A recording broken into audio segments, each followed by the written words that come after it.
Alright, so today I got a comment from one of my subscribers about how wealthy he could become if one stopped eating, and it inspired me to Google a little bit and about how much people spend on food. So let me bring up how I first got inspired about the food and the money that one could save by at least not eating so compulsively, right? In 2020, I made a resolution to normalize my relationship with food. I went on my first major fast lasting multiple days at the beginning of Lent 2020.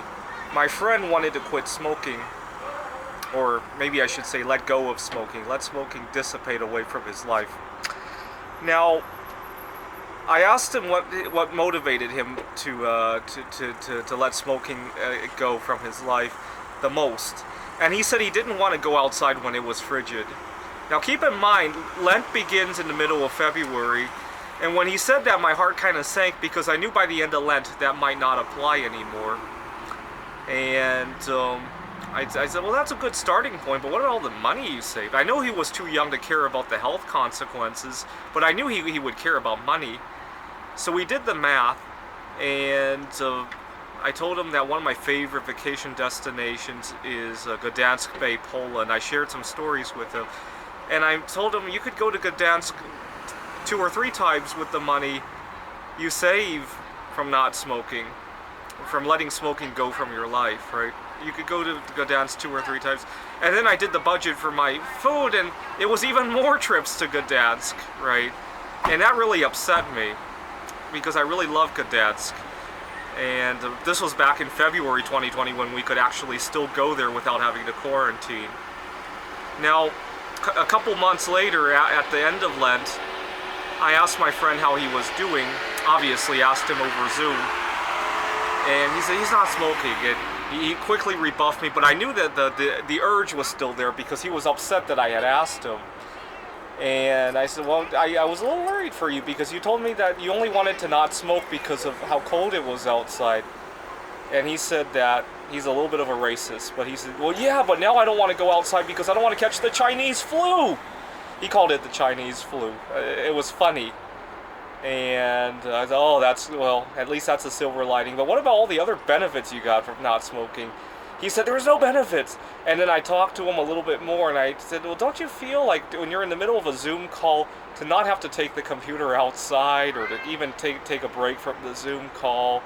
And we talked about how he had a girlfriend and how he had more time to spend with her.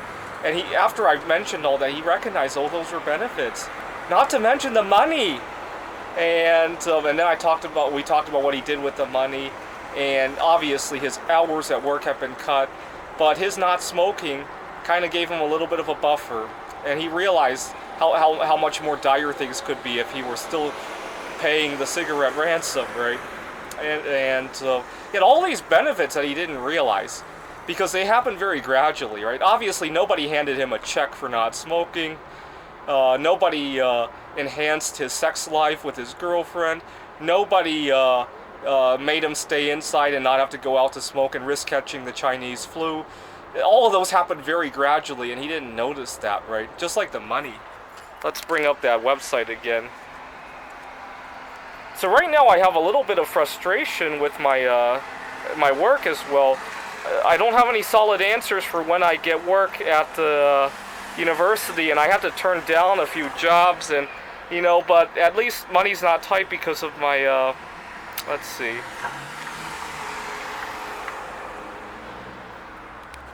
Average cost of groceries for the U.S. households is $4,643. I'll let you make your best judgment of how much of that is actually essential food spending versus how much of that is binge food spending, right? I would venture a guess at least half to 2/3 of that budget is binged away or spent on unhealthy snack foods, right? I would venture a guess, but I'll let you make the decision on that. Now, what would you rather do with $2,000 or $3,000 a year? For me, that's a vacation, at least, right? Or there's another way to spend it. You could take it easier and not work so much, right? That's the other way to spend that amount, or a combination thereof, right? for me, it'd probably take the form of a combination thereof. One of the big frustrations at my work is that right now with COVID-19, everybody's asking me to donate some of my paid time off. You know, other people have children to tend to, and what else? Well, they're getting COVID-19 and all that. Sure, but there are other times in history when the single guy has it worse, right? What about during a boom time when I'd like to go out to meet my future partner, or when, you know, I just want to take it easy? Maybe I'm working so hard that I'm giving myself a heart attack, right? And they don't think about that, right? They just see the immediate, because children are very emotional, right? Don't get me wrong, I care about my coworkers' children. And I end up giving like half of my paid time off because it looks bad when my coworkers are asking me for paid time. Oh, I don't have any, and then they see me in Gdansk. That's gonna look bad, right? And so I end up giving them my paid time off, and then I take unpaid time off, right? But I'd much rather be doing that than to binge away and kill myself, right? Yeah, I'm kind of going off topic, but you get the idea, right? I'll let you think about what you could do instead of binge eating. There's a lot of other fun things to do.